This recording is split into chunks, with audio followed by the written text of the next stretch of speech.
Today on Bill Cooks, we're making world peace. I'm sorry, that was yesterday. Today it's seafood manicotti. It's pretty delicious. It's awesome. And it's got cheese in it, so you know I like it. So let's get started. Hello, I'm Bill Cook. I cook. I name my show Bill Cooks. I'm not good at naming things. Good at cooking things. But naming not so much.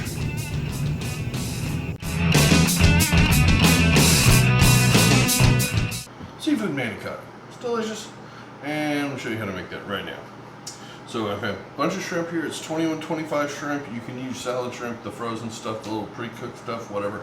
It's fine. This is gonna get chopped up anyways. But I like to cook it with my own seasonings and stuff, and it makes it a little bit better. I got some claw crab meat. It's about 8-ounce tub right here. Works perfect. Okay. Next thing is cheese. Cheese. Ricotta. There's a Parmesan, a little mozzarella. It's good. Cheese and seafood isn't generally a thing. You don't put that together. But it works in this. It's kind of a lighter, cheesier thing. It's not really heavy.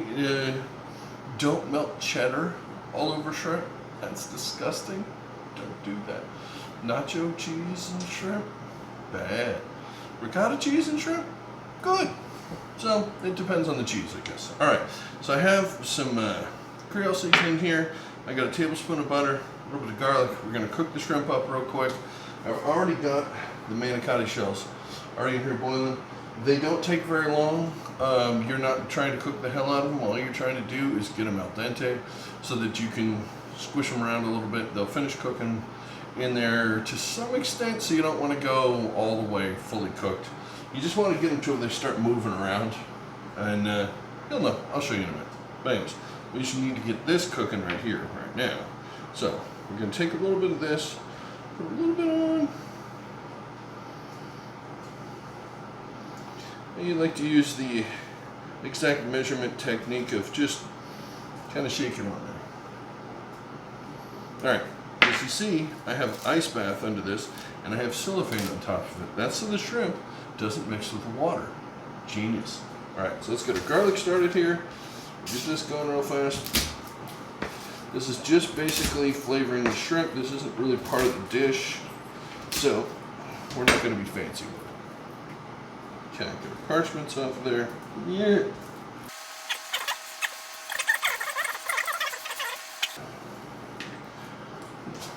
What's a phone book?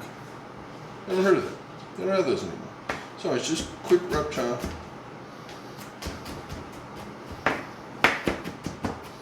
Okay, perfect. Boom. Alright, so we got a pan, it's already hot. Got that going down. Let me grab a spatula here for the shrimp. This going. And get that started. The shrimp and garlic will go at the same time.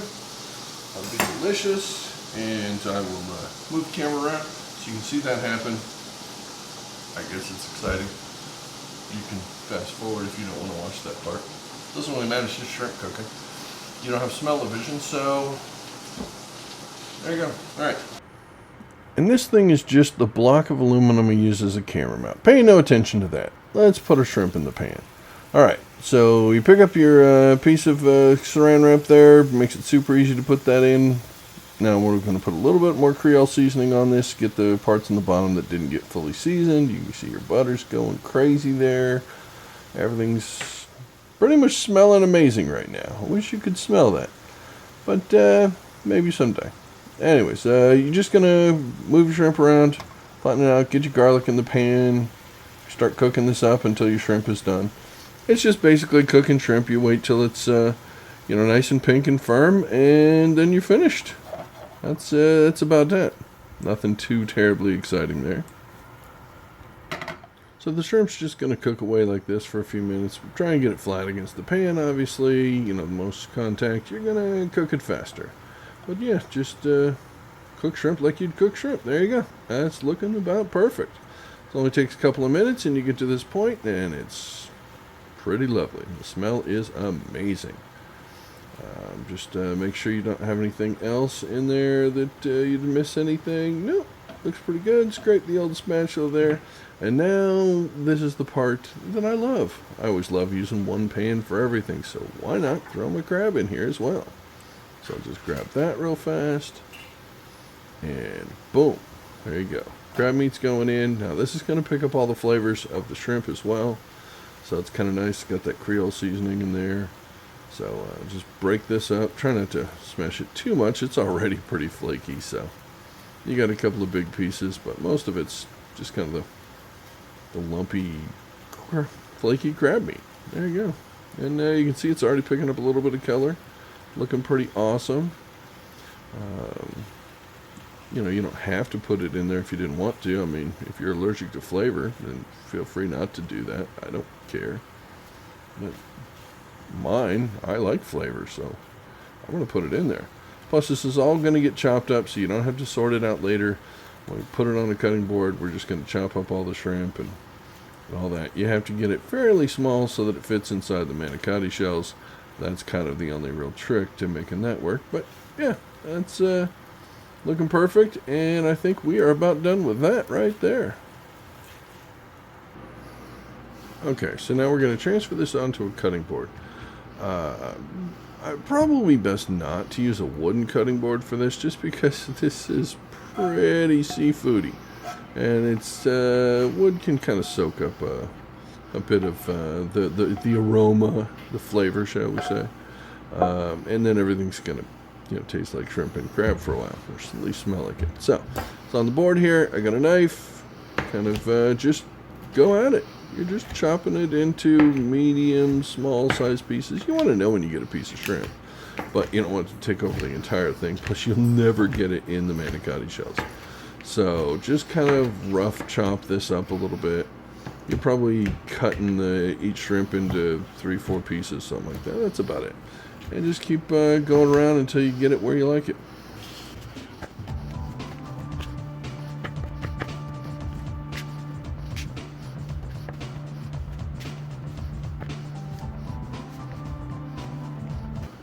Alright, so that's looking pretty good. I got a couple last pieces. Let's just go through it real fast. Make sure you don't have a big one. Oh, found one. There you go. Cut that guy in half. That's perfect. Now we're going to stick this in our mixing bowl. These flexible cutting boards are fantastic for this because you can just pick this up and just kind of drop it all right in there. So your crab makes quite a mess. It really wants to cling to the board, clings to the knife, clings to everything. But it's so delicious. Well, you can forgive it for that, right? Alright, so scrape your knife off because, this is what you paid all the money for. Okay, so now here you go. We're going to add this to our cheese mixture. Oh, wait, did I forget to mention how to make the cheese? Okay, so let's go back in time here. I've already made the cheese mixture. Let me show you how I did it. Now you got your ricotta and you have an egg. I'm trying to crack the egg on the side of the bowl, but that doesn't work too good, so go to whack on the counter. That works. If you get any shells, pinch it off. There you go. Alright, so this is a spurtle. I'm trying this thing out. You've seen it on commercials, and it looks pretty awesome. Let's see if it scrambles an egg. It does! It scrambles an egg. Beautiful. Now let's see if it scoops as well as they say it does. Now we got almost a full tub of ricotta. I've used this for another recipe a couple days ago. Just used a little bit, so I'll use the rest here. Yeah, that thing's working great for getting this out. Not sponsored. I'm just doing a review of a product I'm trying out here. Yeah, it's pretty awesome. But yeah, it's pulling that out beautifully. Okay, so that's 2 for 2 with the spurtle. Now we have some Parmesan here. I'm going to put that in there because that's delicious. And then oregano. Oregano had such lovely flavor to this. Put a little oregano in. And you're going to put a little bit of basil in there. I would be using fresh herbs, except it's wintertime and I don't have any fresh herbs. So dried herbs work. A little bit of pepper. And let's start stirring this thing up. Now let's see how the spurtle does for this. Normally, you're using a spoon or something. It doesn't take too long. It's pretty easy. But, yeah, this thing seems to be doing great. I like it. Look at that. Whips up pretty fast. Now, I'm not sure that's going to be enough. But sure is beautiful and nice and creamy and lovely. This is going to mix with the seafood. And this is going to go inside for your filling. This makes it delicious. But yeah, that's just not quite enough. So I'm going to use the rest of this tub of ricotta here and put it right in. Now, if you want to make your own ricotta, it's not actually that hard. It's not super easy. It takes a couple special things. But it is possible to make your own ricotta cheese. It's one of those sorts of things where you can actually make this at home, and a lot of people do. Most restaurants will make it themselves, unless you're eating at Olive Garden, and in which case, don't expect anything for super special. But yeah, it's a 32-ounce tub, and there's probably 4 ounces out of it, so that's about how much I used, to give you an idea. And look at that consistency. It's beautiful, falls off nicely, and there you go. There's your ricotta cheese.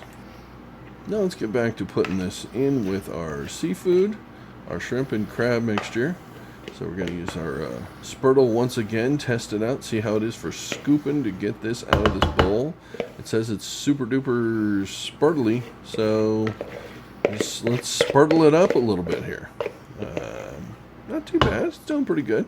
I would think a silicone scraper would do a better job probably. You know, it's a little more flexible, but you know, we don't need to get every last drop of it. I'm working on my issues, my OCD. I can let that little bit go. I'm fine. Alright, so let's start this up. One tool, one less dish. So if I got one tool that can do everything, I'm happy. So the last thing we're going to do is put a little bit of shredded mozzarella cheese in this. Again, it's not really a super cheesy meal as far as, you know, stringy, gooey cheese. Seafood and gooey, stringy cheese isn't the greatest idea in the world, so we're just going to stick with just a little bit, just to help bind it together a little bit. Let's mix that up, make sure it's ready to go, and it's looking pretty good. I think that's about it. And we can probably set this to the side here in a second and get started with the rest of this. Only one last thing to do, and that is to taste it. So grab a little piece there, and let's see how it is. Oh, yep, that's perfect. So everything's done. The pasta's sitting here. Let's see. Yep, that's perfect. Al dente. Let's turn the heat off and get that drained. All right. So the next thing to do is to start assembling. So you got your big pan here. This is bigger than a 13 by 9 pan. I'll have to look up the exact size and get that on here.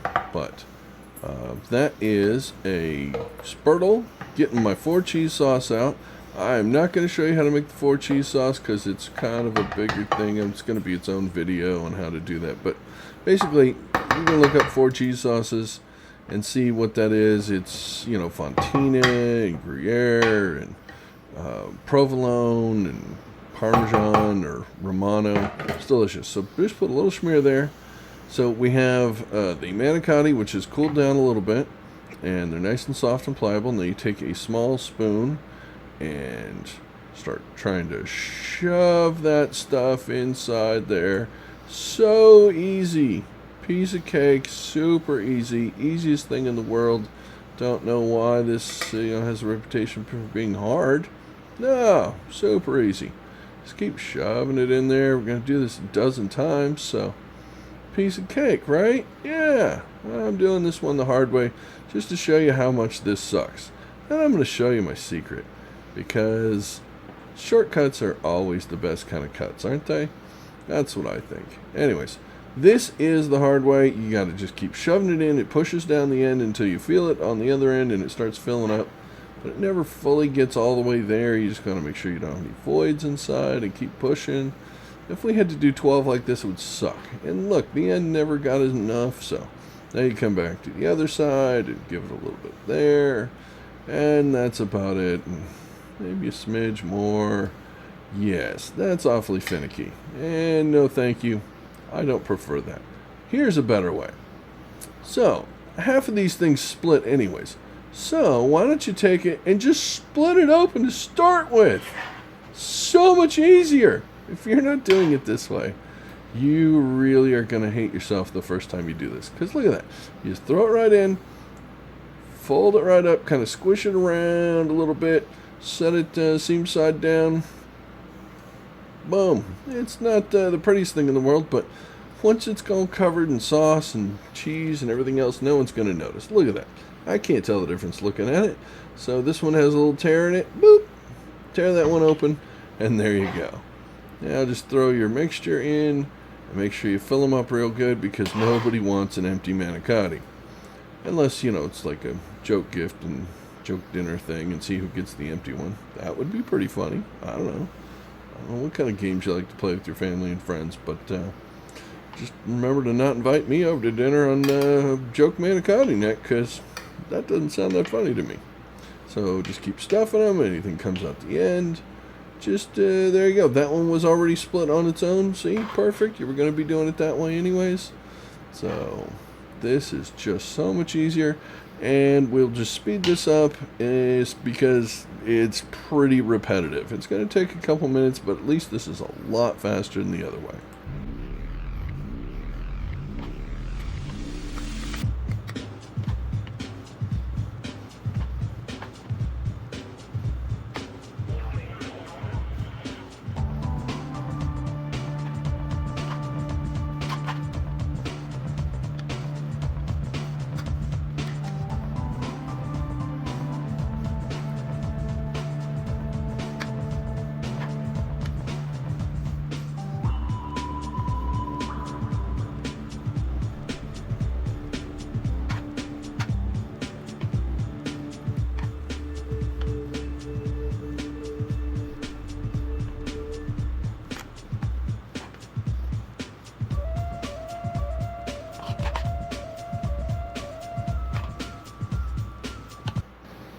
Okay, so you can see I'm running out of my seafood mixture there, my stuffing, and I still have a few of these left, and now I'm having to stick them on the side here.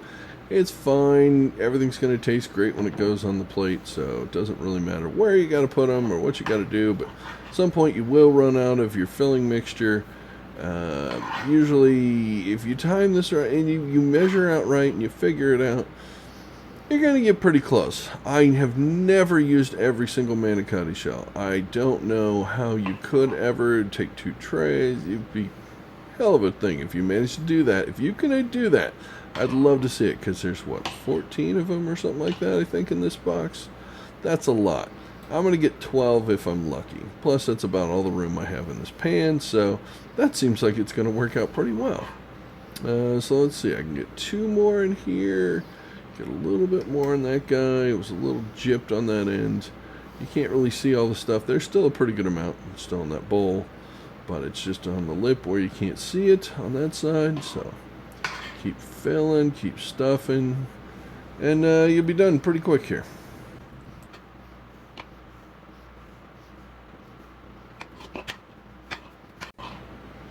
Alright, so as you can see, we're on the final one here. And sure enough, I'm going to get 12, and that leaves 2 extras. I have no idea what those 2 extra shells are good for, so if you know, please leave in the comments some idea of what to use them for. I got nothing. I'm trying to scrape every last little bit I can out of here, and that is a sad, weak, poor little manicotti. I feel terrible. Oh no, what am I going to do? So there are a couple of extra pieces. You can see there's a little bit right up in there. Yeah, I got a bunch of extras. I'm going to steal a little bit from there, try and fill this thing up a little bit. There's a couple more spots I can probably steal a couple of pieces from, a little bit of filling. That looks about it. Okay, so now what you do is you put your cheese sauce all over this. Now, this 4 cheese sauce, I've made this earlier. It's starting to thicken up a little bit already. It congeals. That is a congealish sort of thing as it's cooling down. But timing wise, it's hard to get everything, keep it all warm and all that without overcooking it, burning it. This is a pretty labor intensive thing. And you can see there's the cheese sauce there. And you can do this with Alfredo if you don't want to use all the cheese sauce. I don't like Alfredo sauce. It's funny. So basically you just take an Alfredo and add cheese to it, which makes it a Mornay sauce, and then add more cheese, and more cheese, and you have quattro formaggio, which is 4 cheese sauce. It's delicious. And if you feel like cheating, you can actually buy a packet of 4 cheese sauce. All you do is add a 1.5 cups of milk and a tablespoon of butter and cook it up like a instant gravy packet. And it's actually pretty good. It's not bad. It saves you a lot of time, and it's a heck of a lot cheaper to do it that way. It can be hard to find. You can find it online. I think it's Knorr or something. Knorr is the company that makes it. I can't remember. It's been a long time since I've seen it. But yeah, that's what got me hooked on it, was how easy it was. And then you can't find that anymore too easily. I bought it online, but yeah, I just kind of make my own. Anyways, gonna put a little mozzarella on top. Not a ton. This isn't a super gooey, cheesy meal. This is more about the ricotta and that beautiful creamy 4 cheese sauce, and that is where your cheese is coming from. This is just to bind it together a little bit and do a little bit of fun stuff to it. I don't know. It just feels like you have to have something like that on there, right? Manicotti always has some sort of cheese like that, so. Just a few scraps, get that on there, and that's looking pretty good.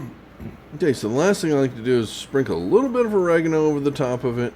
Just gives it a nice herby flavor, and that's it. Now that is ready to go in the oven, 350, 25 minutes. Should be perfect. Keep an eye out the last 5 minutes, and that's it. Now just clean up, relax for a few minutes, and get ready for everything else. Alright, it's been 25 minutes. This thing is perfect. You can see it was bubbling around the edges. The sauce and everything looks amazing. This is cooked up beautifully. The smell, oh, can't even tell you. You've got to make this. It's so delicious. But yeah, basically, nice camera work there. Don't know what happened. Apparently my kitchen floor became a bumpy dirt road. But now we're just going to add some green onions on top as a little bit of garnish. Some really, really fancy camera work there. Apparently don't work well with one hand and the other hand doing something else. So this is awkward. Okay, that's better. I've finished putting the green onions on it. And 2 hands on the camera. And that's what your finished product's going to look like. It's friggin' amazing. The only thing left to do now is to plate it up and eat. Now, it's pretty easy to figure out where the one ends and the other one begins. So just kind of push down, sort them out. Now each person's going to get 2. So let's just start here with these 2 coming up beautifully. Look at that. It's amazing. Yeah, they got a little bit left over, little scraps there. Didn't get scooped up. You don't want to lose that. Somebody's going to cry if they don't get it. So let's get the next 2 going here. Divide this out. Scoop under there. And if you did this right, yep. Piece of cake. Super easy. It goes great. Got a little bit extra scraps on that one. Push them in there. Make it all look pretty. And there you go. Now, as you can see, there's a bit of a garden salad there going. It looks delicious. And that is your seafood manicotti on the plate, ready to eat. And I hope you make this meal because it's super delicious. I have garlic bread spears that if you ask me really nice, I'll show you how to make these. They are the best garlic bread there is. I mean, seriously, they're addictive. They're just so delicious. And if you set it like that, it looks even prettier. So that's it. There is seafood manicotti with a salad and your garlic bread spears. Enjoy. This truly is a really special meal. And to have a special meal like this, you got to have a special wine. This is a fantastic wine. Went great with this. We'd like to thank our friend for giving that to us as a gift. It was fantastic, and now it's done. So it is time to say goodbye because we are done here. Don't forget to subscribe, like, comment, all that good stuff. Share it with friends if you want to. That'd be great. It'll help us out a lot. Thanks. See you later. Bye.